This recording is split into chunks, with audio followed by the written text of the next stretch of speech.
पर, बीजेपी गठबंधन 7 पर, समाजवादी पार्टी 2 पर। संवाददाता गाजियाबाद से हमारे साथ हिमांशु जुड़ गए हैं।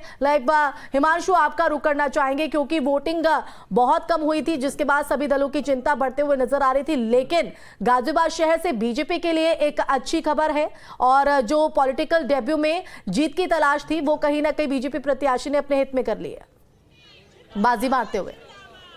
और बिल्कुल देखिए, जिस तरह से गाजियाबाद में कम पोलिंग हुआ था और उसके बाद ये लग रहा था कि जो जीत का अंतर है वो बहुत कम रहेगा, कैंडिडेट्स के बीच में जबरदस्त फाइट देखने को मिलेगी, लेकिन एक तरफा बीजेपी प्रत्याशी संजीव शर्मा ने जीत दर्ज की है। लगभग 70,000 वोटों से संजीव शर्मा इस उपचुनाव को जीते हैं और ऐसे में जितने भी यहां पर कार्यकर्ता हैं उनमें जोश देखने को मिल रहा है और तमाम जो बीजेपी कार्यकर्ता हैं वो आप देखें नारे लगाते हुए दिखा रहे हैं और इसके साथ ही हाथों में फूलमालाएं हैं महिलाओं के, क्योंकि इंतजार हो रहा है संजीव शर्मा अंदर से जीत का सर्टिफिकेट लेकर आए और उसके बाद फूल मालाएं पहनाकर और पुष्प वर्षा कर उनका स्वागत किया जाए। जो महिलाएं हैं उनसे बात कर लेते हैं। हाथों में आपने फूल मालाएं ले रखी हैं संजीव शर्मा जी के स्वागत के लिए, क्या कहेंगे ऐतिहासिक जीत गाजियाबाद के लिए? हालांकि 2 बार लगातार बीजेपी के ही विधायक रहे हैं इस सीट से, उपचुनाव में भी भाजपा ने अपना जीत का डंका बजा दिया है। ये उपचुनाव में अगर आप देखेंगे ये एक बहुत ऐतिहासिक जीत है जो हमारे संजीव शर्मा जी के द्वारा हुई है और ये एक एक कार्यकर्ता की जीत है। भाजपा के जितने कार्यकर्ता आपको दिखेंगे पूरे चुनाव में एकजुट होकर काम कर रहे थे और ये कार्यकर्ता की जीत है। आज हमारे शहर विधानसभा में एक कार्यकर्ता की जीत हुई है और प्रचंड बहुमत से जीत हुई है। प्रचंड बहुमत से जीत हुई है। आपने भी मालाएं हाथ में ली हुई हैं, तो आज कैसा स्वागत रहेगा? पूरा दिन कैसा रहने वाला है भाजपा कार्यकर्ताओं के लिए? जोश भरा दिन। आप ये देखिए, जिस दिन टिकट अनाउंस हुई थी तब से सब बहुत जोश में थे और किसी ने ये नहीं कहा कि किसी का और का टिकट हुआ है, सबने कहा हमारा खुद का टिकट हुआ है, एक कार्यकर्ता का टिकट हुआ है। तो आज भी देखिए, आज भी सब यही कह रहे हैं कि कोई एक जना विधायक नहीं बना, गाजियाबाद का एक एक कार्यकर्ता विधायक बना है। क्या लग रहा था कम पोलिंग होने की वजह से जो जीत और हार का अंतर है वो कम होगा, लेकिन आज जो नतीजे आए बिल्कुल उलट, एक तरफा संजीव शर्मा जीते हैं, हर राउंड में वो आगे रहे। ये था कि मार्जिन कितना बड़ा होगा इसकी हम प्रतीक्षा कर रहे थे, हमारा मार्जिन कितने। शर्मा जी को भी नहीं पता था, जब उनसे बात की गई थी तो उन्होंने कहा कि मैं 50,000 वोटों से शायद जीतूंगा, लेकिन उनकी भी बात गलत हुई और वो 70,000 प्लस वोटों से जीते। नहीं, ये तो पता ही था हमें। और देखिए आप जैसा देख रहे हैं 33% में भी इतने भारी बहुमत से जीत रहे हैं और जीते हैं, तो ये पहले से ही पता था, एक कार्यकर्ता को पता था कि हम ही जीतेंगे और भारी मार्जिन से जीतेंगे। तो 33% में भी हम देखिए कितना 75-80 से आधे में बीजेपी रही, संजीव शर्मा रहे और आधे में बाकी सब जो कैंडिडेट हैं 13 कैंडिडेट बचे हुए वो सब रहे। हालांकि जमानत जब्त की हम बात करें तो 14 प्रत्याशियों की ईवीएम के अंदर किस्मत कैद हुई थी। 20 तारीख को संजीव शर्मा आधे वोटों के यानी 70,000 लगभग वोटों से जीत दर्ज कर चुके हैं। इसके अलावा दूसरे नंबर पर समाजवादी पार्टी ही अपनी जमानत बचा पाई है। उसके अलावा जो 12 कैंडिडेट हैं उन सभी की जमानत जब्त हो गई है और ऐसे भी कैंडिडेट हैं जो नोटा से भी कम वोट जिनको मिला है। तकरीबन 6 ऐसे प्रत्याशी रहे जिनको नोटा से भी कम वोट मिला है और फिलहाल जितने लोग यहां आप देख रहे हैं तमाम बीजेपी यानी एक तरह से बीजेपी के घर में समाजवादी पार्टी जो है कमजोर पड़ती नजर आई, या यूं कहे कि साइकिल खराब हो गई। इसके पीछे की वजह क्या मानी जाए?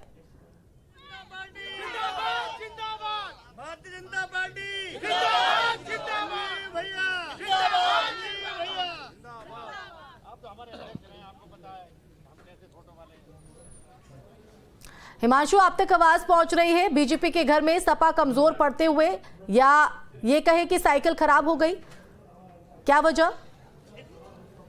और बिल्कुल साइकिल, हाँ बिल्कुल मैं आपको बताना चाहूंगा साइकिल खराब ही नहीं हुई, साइकिल के दोनों टायर पंचर हो गए, ये कहना बिल्कुल सही होगा इस वक्त, क्योंकि जिस तरह से संजीव शर्मा ने प्रचंड बहुमत के साथ जीत यहां पर दर्ज की है वो ऐतिहासिक है। तो साइकिल खराब होना एक अलग है, उसके दोनों टायर पंचर होना अलग है। वो चल ही नहीं पाई, जो एक उम्मीद जताई जा रही थी और खासतौर पर समाजवादी पार्टी ने पिछड़े वर्ग यानी जाटव समाज पर अपना कार्ड खेला था, टिकट उनको दिया था उनके प्रत्याशी जो थे। उसके अलावा वो सिर्फ जमानत बचा पाए, इसके अलावा तमाम जो लोग हैं वो अपनी जमानत भी नहीं बचा पाए। तो कहा जा सकता है कि गढ़ में भाजपा दोबारा से अपना परचम लहराने में कामयाब रही और जिस तरह से सीएम योगी आदित्यनाथ ने 2 बार यहां आकर, एक बार जनसभा पन्ना प्रमुख के साथ की और एक बार रोड शो लाइन पार क्षेत्र में किया, उसने काफी कुछ बदल कर रख दिया, क्योंकि लाइन पार जो एरिया था वो एक्स फैक्टर माना जा रहा था कि जिसकी तरफ भी वहां का वोटर जाएगा उसकी जीत सुनिश्चित मानी जाएगी। तो जब स्टार्टिंग पोलिंग वहां से शुरुआत हुई, ईवीएम की काउंटिंग की गिनती लाइन पार एरिया से शुरुआत हुई, वहीं से संजीव शर्मा ने अपनी बढ़त को बनाना शुरू कर दिया और वो बढ़त लगातार बढ़ती चली गई और 70,000 लगभग वोटों से संजीव शर्मा जीत चुके हैं। अब अंदर जो आरओ हैं उनको सर्टिफिकेट देंगे, सर्टिफिकेट देने के बाद यहाँ जो कार्यकर्ता मौजूद हैं सभी उनका अभिवादन करने के लिए लेकिन अब इस जीत के साथ हिमांशु नई चुनौतियां होंगी, नई जिम्मेदारियां होंगी संजीव शर्मा के कंधों पर। उनको लेकर उनकी आपकी अगर बातचीत हो पाई तो क्या कुछ उनका कहना था, किस तरह से जनता पर भरोसा कायम करेंगे, क्योंकि बीजेपी का गढ़ रहा है ये और चौथी बार ऐसा है कि उन्होंने यहाँ पर बीजेपी ने वापसी की है, सीट हासिल की है, तो ये वर्चस्व बरकरार रहे तो चुनौती कहीं ना कहीं संजीव शर्मा पर। बिल्कुल, देखिए लगातार 2 बार से जो विधायक थे इस सीट पर भाजपा से जीतते हुए आ रहे थे। इससे पहले बीएसपी इस शहर विधानसभा सीट पर जीती थी, उसके बाद से भाजपा के लिए उपचुनाव में भी जीत दर्ज करना एक बड़ी चुनौती थी, अपना गढ़ कायम रखना, क्योंकि सांसद भाजपा के थे, मेयर भाजपा के थे। तो संजीव शर्मा से जब हमने बातचीत की थी तो उनका अगर हम आपको बताएं पॉलिटिकल करियर के बारे में तो उनका लंबा चौड़ा राजनीतिक करियर रहा है। 2 बार से लगातार महानगर अध्यक्ष गाजियाबाद के थे, यानी संगठन की जिम्मेदारी लंबे समय से वो संभाल ही रहे थे। उसके बाद उन्हें उपचुनाव के अंदर जिम्मेदारी दी गई, अपना उम्मीदवार भाजपा ने चुना, तो उनको राजनीतिक का अनुभव तो था ही, लेकिन जो मार्जिन जीत का रहा है उससे ये लगाया जा सकता है अंदाजा कि उनकी जो रणनीति रही वो काफी हद तक कारगर साबित हुई। जनता से जो वादे उन्होंने किए हैं, क्योंकि समय उनका जो है वो बहुत कम है, बाई इलेक्शन है और 30 महीने बाद दोबारा 2027 का चुनाव होना है, तो ऐसे में उनकी जो प्राथमिकता है, जो उन्होंने अपनी 5 प्रमुखताएं गिनवाई हैं, वो लाइन पार क्षेत्र के अंदर डिग्री कॉलेज लाना, वहां पर जो गंगा जल की व्यवस्था करना, इसके अलावा स्वास्थ्य सेवाओं को बेहतर करना, वहां की सड़कों को अच्छा करना, तो ये उनकी प्रमुख प्राथमिकताएं हैं ताकि जनता के बीच में जुड़कर जो उन्होंने वादे किए हैं उन वादों पर वो खरे उतर सके। और समय महज 30 महीने यानी 2.5 साल का ही है, उसके बाद 2027 में दोबारा से चुनाव होना है। अगर संजीव शर्मा अपने वादों पर खरे उतरते हैं तो जनता के भरोसे पर कामयाब रहेंगे और जनता उन्हें दोबारा से, शायद अगर उन्हें टिकट मिलता है तो जनता उन्हें फिर अब 2027 में जिताएगी। अगर अपने वादों पर खरे नहीं उतरेंगे तो उनके लिए चुनौती हो सकती है आगे, अगर उन्हें कभी टिकट मिलता है। लेकिन इस हार से अगर समाजवादी पार्टी की बात करें हिमांशु, तो समाजवादी पार्टी को किस तरह का सबक लेना चाहिए, क्योंकि जब हमारे साथ खास मेहमान भी जुड़े थे, जो पैनल हमारे साथ जुड़ा था, लगातार हम जिस तरह से बयानबाजी भी सुन रहे हैं मतदान के बाद और नतीजे जिस तरह से सामने आए, सुबह से रुझान सामने आए, तो सीधे तौर पर प्रशासन पर, अधिकारियों पर, शासन पर सवाल खड़े करते हैं और यहां तक कि चुनाव आयोग को लेकर भी सवाल खड़ा समाजवादी पार्टी की तरफ से किया गया। लेकिन जिस तरह से हार सामना करना पड़ा है, बीजेपी ने अपने घर को तो बचा लिया, लेकिन समाजवादी पार्टी जो है कई ऐसी सीटें गंवा चुकी जहां पर उनका वर्चस्व था, जहां पर कहीं ना कहीं उसको गढ़ माना जाता था।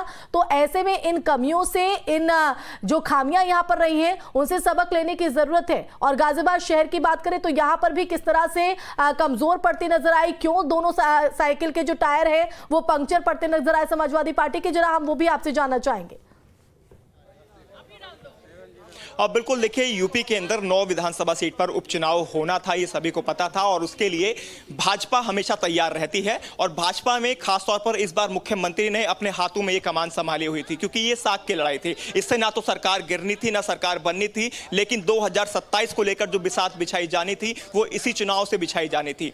उसी को लेकर मुख्यमंत्री ने ताबड़तोड़ रैलियां की, जगह जगह वो गए, गाजियाबाद हो या फिर मीरापुर हो, करहल हो, तमाम जगह पर मुख्यमंत्री पहुंचे और जनता के बीच में अपनी पैठ बनाने की कोशिश की, जिसका असर इस चुनाव में देखने को मिला। यही वजह रही कि भाजपा ने तकरीबन 9 में से 7 सीटें, 1 आरएलडी प्लस 6 भाजपा, यानी 7 सीटें भाजपा के पास पहुंची और 2 सीटों पर समाजवादी पार्टी का कब्जा रहा, जिनमें एक करहल रही और दूसरी कानपुर की। तो ऐसे में यह कहा जाए कि कुल मिलाकर समाजवादी पार्टी के जो दोनों टायर पंचर करने की जो अहम भूमिका रही वो और अपना जो फॉर्मूला है वो कहीं ना कहीं समाजवादी पार्टी को बदलने की जरूरत है और उन लूप होल्स पर भी ध्यान देने की जरूरत है, जिसकी वजह से हार का जो सामना है वो समाजवादी पार्टी को करना पड़ा।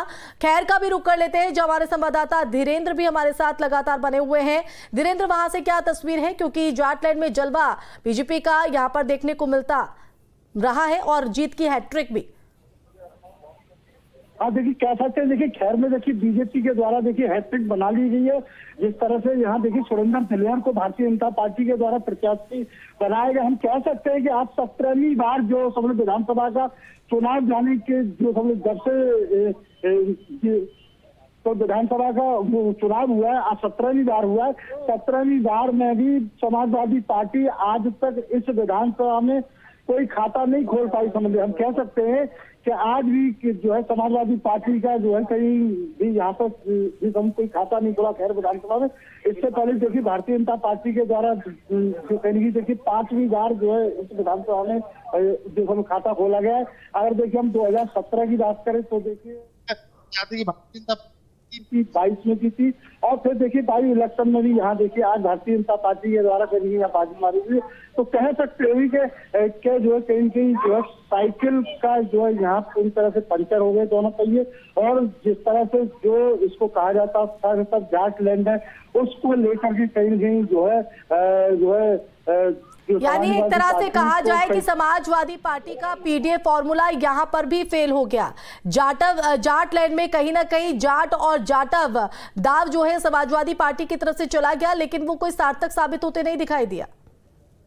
हाँ, निश्चित कह सकते हैं कि यहाँ देखिए जिस तरह से समाजवादी पार्टी के द्वारा पीडीए का जो फार्मूला था वो यहाँ पूरी तरह फेल साबित हुआ, और निश्चित ही कह सकते हैं अगर देखिए आप बात करेंगे तो जिस तरह से यहाँ पर जो खैर विधानसभा में 2022 में चुनाव हुआ और जो प्रत्याशी इस समय समाजवादी पार्टी से चारू कैन लड़ रही थी, इस बार वो पहले कहीं कहीं जो है बीएसपी से चुनाव लड़ी थी तो सब लोग तब जरूर उनको 56,000 वोट मिले थे, लेकिन इस बार वो कहीं कहीं जो सब लोग जो है 2022 के जो वोटों से भी कहीं पीछे रह गई। तो कह सकते हैं कि पीडीए का जो फार्मूला था वो यहाँ पर जो है बिल्कुल मिठाइयां बंटनी शुरू हो गई है। देखिए जश्न का माहौल जो है वो यहाँ पर देखा जा रहा है। ग्राउंड से लगातार हमारे जो संवाददाता हैं वो भी आप तक तस्वीरें पहुंचा रहे हैं। फिलहाल धीरेन्द्र अगर बात करें तो किस तरह की हलचल है और जश्न की तैयारी किस तरह से वहां पर? अब देखिए कुछ ही देर में ही यहाँ देखिए परिणाम घोषित होगा। देखिए सपा के प्रत्याशी यहाँ से निकल गए, बीजेपी के प्रत्याशी देखिए यहाँ पे अंदर हैं, और कुछ ही देर में देखिए जो है रिजल्ट आने वाला है, और एक अच्छी लीड कह सकते हैं जो कितना और इंतजार यहाँ पर, कितना और इंतजार, तस्वीर पूरी तरीके से किस तरह से क्लियर होगी?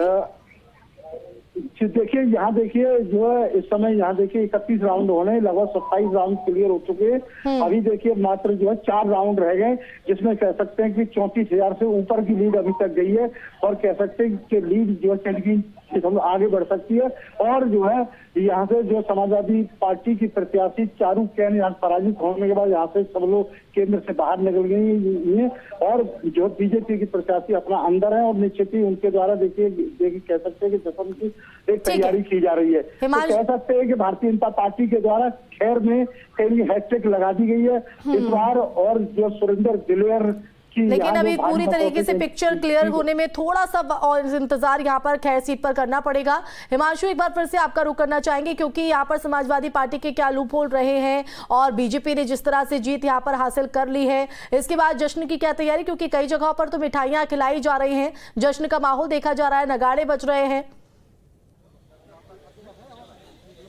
देखिए बीजेपी अपनी जीत को लेकर पहले से ही आश्वस्त थी, बस इंतजार था कि जीत हार का अंतर क्या होगा, वो एक आंकड़ा क्या होगा। वो फिगर भी निकलकर सामने आ गया है। लगभग 70,000 से भाजपा के जो प्रत्याशी थे संदीप शर्मा, उन्होंने जीत दर्ज कर ली है, और जीत का माहौल यहाँ देख ही रहे हैं। कार्यकर्ता लगातार अलग अलग जगह टुकड़ियों में खड़े हुए हैं क्योंकि पुलिस फोर्स उनको इंटरप्ट कर रही है कि थोड़ा दूर रहे।